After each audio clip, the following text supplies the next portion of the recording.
Assalamualaikum warahmatullahi wabarakatuh. Perkenalkan, nama saya Savitri, NIM saya 204105030073. Video ini saya buat untuk memenuhi tugas ujian akhir semester mata kuliah Ilmu Al-Qur'an dan Hadis. Di sini saya akan menerangkan dua soal dari soal UAS, yaitu soal nomor 2 dan soal nomor 3. Soal nomor 2, jelaskan perbedaan antara hadis qudsi, nabawi, dan Al-Quran beserta contoh dari ketiganya. Jawab, hadis qudsi. Hadis qudsi itu merupakan hadis yang oleh Rasulullah SAW disandarkan kepada Allah. Ya, yang mana maksudnya itu ialah Rasulullah itu meriwayatkannya bahwa itu merupakan kalam Allah. Jadi Rasulullah di sini itu sebagai perawi dari kalam Allah. Dengan lafal ini dari lafal Rasulullah SAW itu sendiri. Jadi jika ada seseorang yang meriwayatkan hadis qudsi, dia itu meriwayatkannya dari Allah dengan disandarkan kepada Allah dengan mengatakan Rasulullah SAW mengatakan mengenai apa yang diriwayatkannya dari Tuhannya, atau bisa dengan mengatakan Rasulullah SAW mengatakan Allah Ta'ala telah berfirman, atau berfirman Allah Ta'ala. Contoh dari hadis qudsi dari Abu Hurairah dari Rasulullah SAW mengenai apa yang diriwayatkannya dari Tuhannya, tangan Allah itu penuh, tidak dikurangi oleh nafkah baik di waktu malam ataupun siang hari. Hadis riwayat Bukhari. Kemudian yang kedua yaitu hadis nabawi. Nah, hadis nabawi di sini itu merupakan hadis baru, yang mana hadis baru ini merupakan arti bahasa yang merupakan lawan dari kata qadim atau lama. Yang dimaksud hadis ialah setiap kata-kata yang diucapkan dan dinukil serta disampaikan oleh manusia, baik kata-kata itu diperoleh melalui pendengaran ataupun wahyu.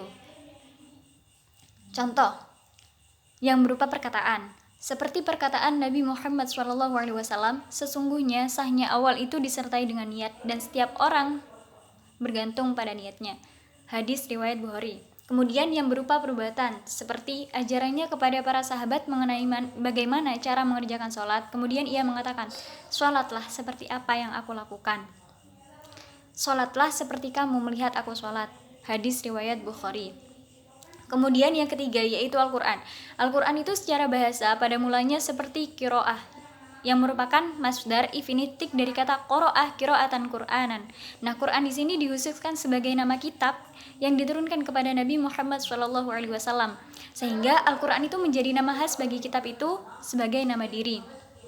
Contoh, katakanlah sekiranya lautan menjadi tinta untuk menuliskan firman Robku, akan habislah lautan sebelum firman Robku habis ditulis, sekalipun kami berikan tambahannya sebanyak itu pula.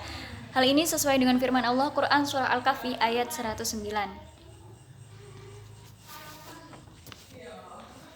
Kemudian soal yang nomor 3.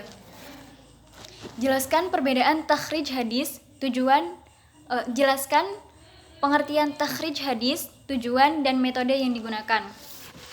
Untuk pengertian takhrij hadis sendiri, itu merupakan usaha untuk menemukan matan dan sanad hadis secara lengkap dari sumber-sumbernya yang asli. Yang dari situ, kita dapat mengetahui kualitas hadis tersebut baik secara langsung karena sudah disebutkan oleh kolektornya maupun melalui penelitian yang selanjutnya. Untuk tujuan takhrij hadis sendiri terdapat dalam kitab Turuk Takhrij Hadis. Rasulullah SAW menyebutkan yang pertama tujuan dari takhrij hadis untuk mengetahui sumber hadis tersebut. Kemudian yang kedua untuk mengetahui keadaan hadis dari segi makbul atau hadis tersebut diterima dan segi mardud ditolaknya hadis tersebut. Selain dua tujuan tersebut, tujuan akhir dari takhrij hadis ialah untuk mengetahui dan menetapkan bahwa kualitas sebuah sanad hadis, yang mana penetapan kualitas ini untuk mengetahui status dan kedudukan dari hadis tersebut. Nah, apakah hadis tersebut itu bisa dijadikan hujjah atau tidak, dan apakah bisa diamalkan atau tidak. Kemudian metode yang digunakan dalam takhrij hadis. Nah, di sini terdapat 5 metode. Yang pertama, metode indeks nama sahabat. Nah, metode ini digunakan ketika nama perawi sahabatnya itu diketahui. Kalau tidak diketahui, maka tidak menggunakan metode ini. Kemudian yang kedua, yaitu metode kata pertama dalam matan. Nah, metode ini itu digunakan ketika kita mengetahui dengan pasti ungkapan awal dari matan hadis. Kemudian yang ketiga yaitu metode indeks kata. Nah, metode ini digunakan dengan cara mencari kata-kata yang menjadi kata dasar atau kata kunci dari dalam indeks hadis yang ingin kita cari. Kemudian yang keempat yaitu metode tematis hadis. Nah, metode ini digunakan oleh orang-orang yang memiliki cita rasa ilmiah yang memungkinkan menentukan tema bagi hadis yang sedang dikaji.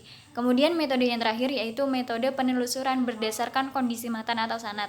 Metode ini digunakan jika hadis yang dikaji itu memiliki ciri atau tanda kepalsuan. Jadi, kita dapat melakukan penelusuran dalam kitab yang khusus mengumpulkan beberapa hadis palsu. Sekian yang dapat saya sampaikan, kurang dan lebihnya mohon maaf. Wassalamualaikum warahmatullahi wabarakatuh.